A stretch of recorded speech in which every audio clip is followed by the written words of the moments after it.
avec la baisse de l'électricité de 117 francs CFA, le kilowatt va passer à 60 francs. Ceci fait suite après l'annonce du ministre Birame Souleye Diop, sortie du président Bassirou Diomaye Faye contre Macky Sall. Mansour Faye tense Bassirou Diomaye. L'APR qualifie la sortie de Bassirou Diomaye Diakhar Faye contre Macky Sall, un manque d'élégance et de tenue. Raison de l'arrêt de la délivrance de la carte nationale de presse, un problème de fric selon Source A qui renseigne que li tax carte presse nationale yi génnatul mooy li nga xam ne mooy fonds d'appui ba ñu waroon a jot depuis ba gouvernement bi ñëwee ba tey wala boog nguur gi ba ñëwee ba tey jotatuñ ko te dañoo ameel sax bor entreprise bi nga xam ne moom la ñu lëkkaloo woon ngir produire yooyee carte de presse. Passe d'armes entre Pape Malick Ndour et Waly Diouf Bodian, le jeu par procuration. Guerre bi nga xam ne la guerre se fait à travers des tweets sur Facebook. Waly Diouf Bodian ak ki nga xam ne mooy Pape Malick Ndour, chacun répond à l'autre à travers des textes yi nga xam ne ñu ngi koy publier sur leurs différents comptes. Critique après la publication du dernier rapport sur la situation financière du pays. La chambre de discipline financière de la Cour des comptes monte au créneau et précise. Omar.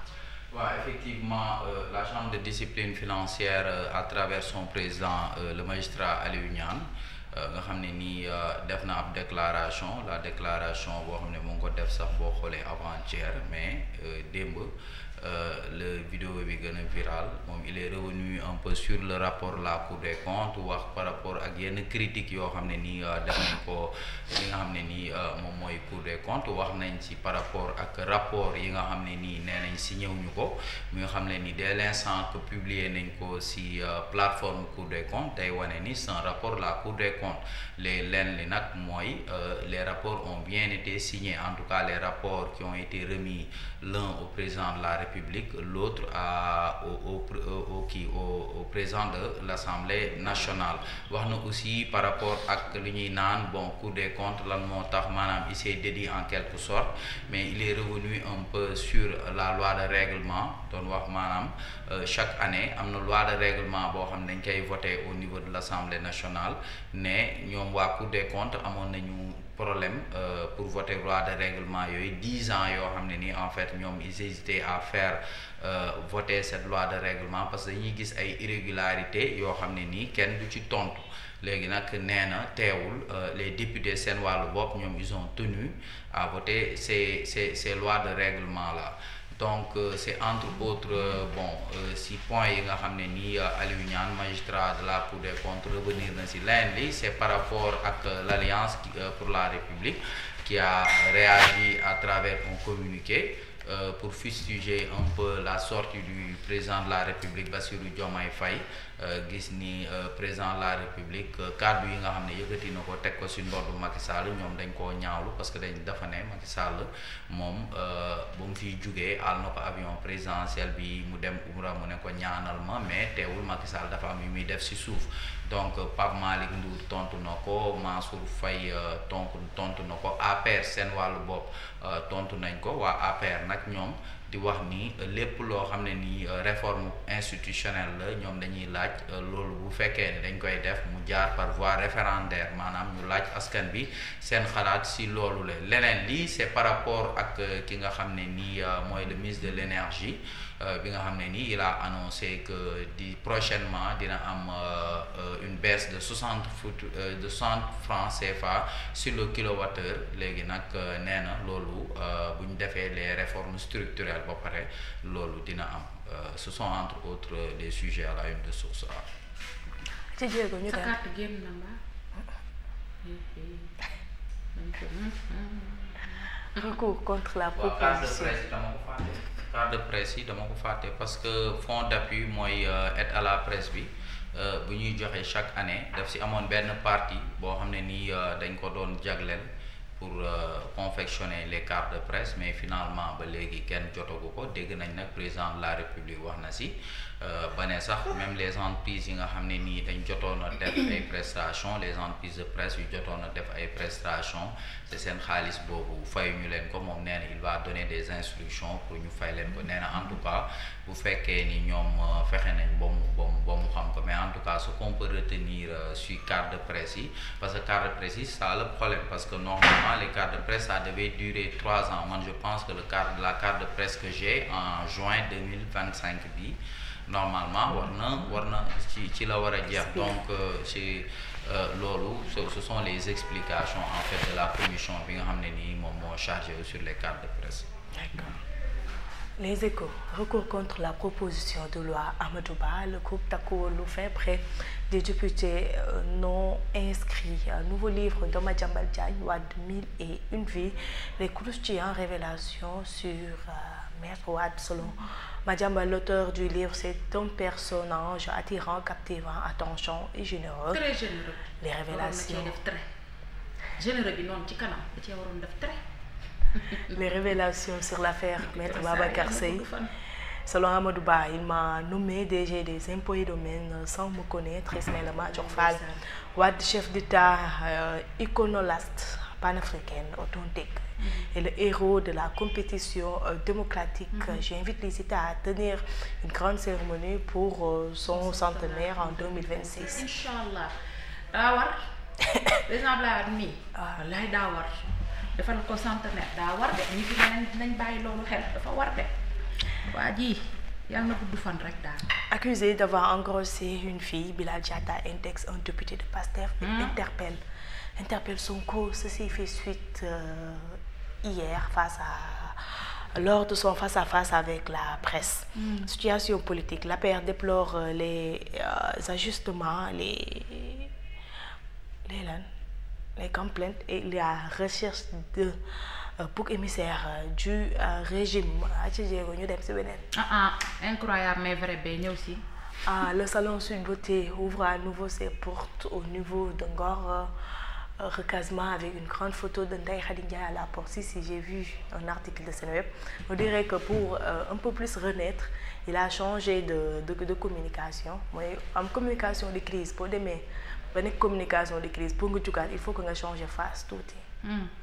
Tu comprends. kon salon Sweet Beauté day ubbiwaat. day ubbiwaat waaw mais pas fi mu nekkoon cette fois-ci Ngor lay nekk et on dirait que Ndeye Khady Ndiaye a changé le nom. mais salon de massage. waaw ba tey massage lay def coiffure pédicure tresse xaw ma lan ak lan gis naa seen enseigne bi. yàlla baax na dema. de def reportage d'accord. aja jéego ñu dem Walf Quotidien. Lenteur de la justice, Ousmane Diagne jeté en pâture. Selon Walf Quotidien, invitation du président Umaro Sissoko Embalo au défilé du 4 avril. Diomaye agace l'opposition bissau-guinéenne. Voilà, il y a eu quelques réactions après l'invitation de Embalo, puisqu'il est venu avec notre avion, des lois avec notre avion, certains personnes. Il y a eu l'opposition. Mais l'invitation, il paraît que dafay yàgg. Mais quand même opposition bissau-guinéenne bi ànduñu ci. Mais le problème bi ñoom la rek. Mais c'est grave. Day déconné de aja jéego ñu dem. Le Soleil. Lancement de la caravane Espace Bus 2025, l'espace en ligne de mire. Le chef de l'État Bassirou Diomaye Faye a lancé hier la tournée qui va parcourir les 14 régions du pays en 25 étapes avec l'ambition de susciter des vocations scientifiques et spéciales chez les élèves. Voilà, démb la ko lancé yaakaar naa démb l'après-midi. Initiative zéro déchet, le Sénégal et la Turquie se donnent la main. Sa jéego ñu dem. Mari xoo na ko président mooy sensibiliser noonu. Tribune. Premier ministre super fort, président en retraite, Sonko manœuvre, Diomaye s'efface. Nous travaillerons à faire élire Ousmane Sonko, président de la République du Sénégal, prévient Bakary Sega Bathily, DG de l'APIX. Je veux un DG fort, des ministres forts, un premier ministre super fort, a dit le président lors de son face-à-face avec la presse. Thierno Bocoum, selon lui, cette posture reflète une volonté de déléguer excessivement sans assumer pleinement le rôle de chef de l'État. Mansour Faye de la pitié pour le président qui avoue son abdication. Après l'adoption de la loi interprétative, l'ancien SEMGA Mamadou Mansour Seck appelle à la prudence. Massa Amina. Vox Populi, 2 mois après la publication du rapport de la Cour des comptes sur la situation des finances publiques, la Cour solde ses comptes et clarifie. Aliou Niane, président de la Chambre de discipline financière, contre-attaque vigoureusement. Le contradictoire a été respecté avec les administrations qui ont produit les données. Il n'existe pas de certification de compte au niveau de la Cour des comptes. Ce qui existe, Birame Souleye Diop a annoncé une baisse ci li nga xam ne mooy prix électricité bi. C'est un pas. Hein? Ma ne annoncé. C'est un pas. Léegi 117 nañ dina dem 60. léegi ñoom dañoo wàññi ceebu mbay bi yokk ceebu parfumé bi kilo bi 500 la woon léegi 600. daa yokk. Sandaga les flammes ravagent l'immeuble de Mortala Fall. bilaay yow ndeysaan Mortala Fall li ko dal metti na nag. te ba démb da doon tàkk de daa mel. Voilà. na ko yàlla kii.